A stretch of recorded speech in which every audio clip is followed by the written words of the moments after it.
Menimbang bahwa selama di persidangan berlangsung tidak terdapat alasan pemaaf maupun alasan pembenar pada diri terdakwa yang dapat menghapus pertanggungjawaban pidana atas perbuatan yang dilakukannya, maka berdasarkan pasal 193 ayat 1 KUHP, terdakwa haruslah dijatuhi pidana. Menimbang bahwa sebelum majelis hakim menjatuhkan pidana terhadap terdakwa perlu dipertimbangkan hal-hal yang memberatkan maupun yang meringankan. Hal yang memberatkan, perbuatan terdakwa dilakukan terhadap ajudan sendiri yang telah mengabdi kepadanya kurang lebih selama 3 tahun. Perbuatan terdakwa telah mengakibatkan duka yang mendalam bagi keluarga Nofriansah Yosua Huta Barat. Akibat perbuatan terdakwa menimbulkan keresahan dan kegaduhan yang meluas di masyarakat. Perbuatan terdakwa tidak sepantasnya dilakukan dalam kedudukannya sebagai aparat penegak hukum dan pejabat utama Polri, yaitu Kadif Propam Polri. Perbuatan terdakwa telah mencoreng institusi Polri di mata masyarakat Indonesia dan dunia internasional. Perbuatan terdakwa telah menyebabkan banyaknya anggota Polri lainnya yang turut terlibat. Terdakwa berbelit-belit memberikan keterangan di persidangan dan tidak mengakui perbuatannya. Hal yang meringankan, tidak ditemukan adanya hal yang meringankan dalam hal ini. Menimbang bahwa karena dalam perkara ini terdakwa telah menjalani masa penahanannya, maka lamanya masa penahanan haruslah dikurangkan seluruhnya dari pidana yang dijatuhkan. Menimbang bahwa oleh karena terdakwa telah ditahan dan tidak terdapat cukup alasan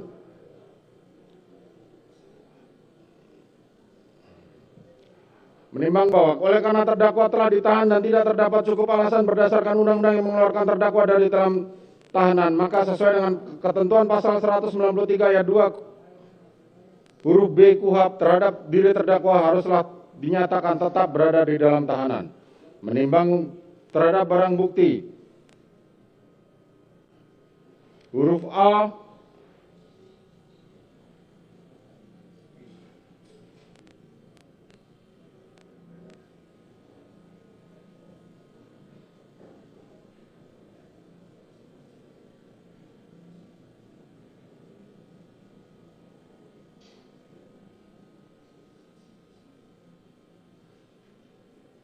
dari angka 1 sampai dengan angka terakhir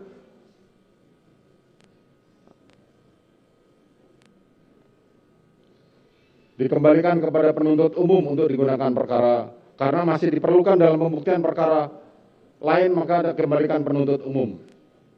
Menimbang bahwa terhadap terdakwa yang dijatuhi pidana, maka berdasarkan ketentuan pasal 222 ayat 1 KUHP haruslah dibebani untuk membayar biaya perkara yang besarnya akan disebutkan dalam amar putusan ini. Mengingat pasal 340 KUHP junto pasal 55 ayat 1 ke 1 KUHP dan pasal 49 junto pasal 33 Undang-Undang Nomor 19 Tahun 2016 tentang perubahan atas Undang-Undang Nomor 11 Tahun 2008 tentang informasi dan transaksi elektronik junto pasal 55 ayat 1 ke 1 KUHP, Undang-Undang Nomor 8 Tahun 1981 tentang Kitab Undang-Undang Hukum Acara Pidana atau KUHP serta peraturan hukum lain yang bersangkutan. Silakan berdiri.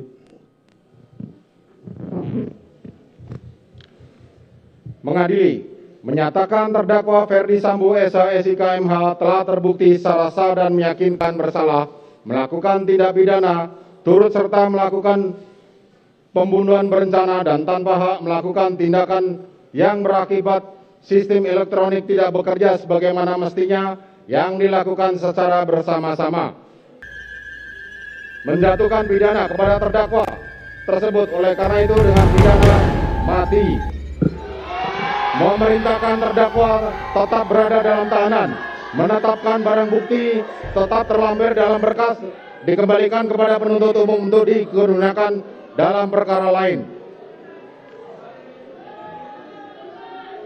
Menetapkan terdakwa tetap berada dalam tahanan.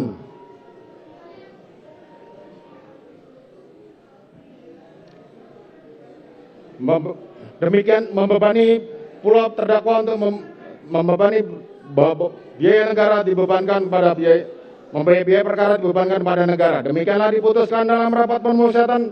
Silakan duduk. Demikianlah diputuskan dalam rapat permusyawaratan Majelis Hakim Pengadilan Negeri Jakarta Selatan pada hari Kamis tanggal 9 Februari 2023 oleh kami Wahyu Iman Santoso biasa Tuhan kami luar biasa. Sudah kami ditinggalkan Tuhan. Targetnya tercapai Tercapai apa yang kami harapkan. Tercapai 7 bulan kami menanti. Terima kasih Tuhan, Kau dengarkan doa kami. Terima kasih Tuhan. Tante haru dengan putusan ini karena sudah lama itu tante. Ini pergumulan Tuhan.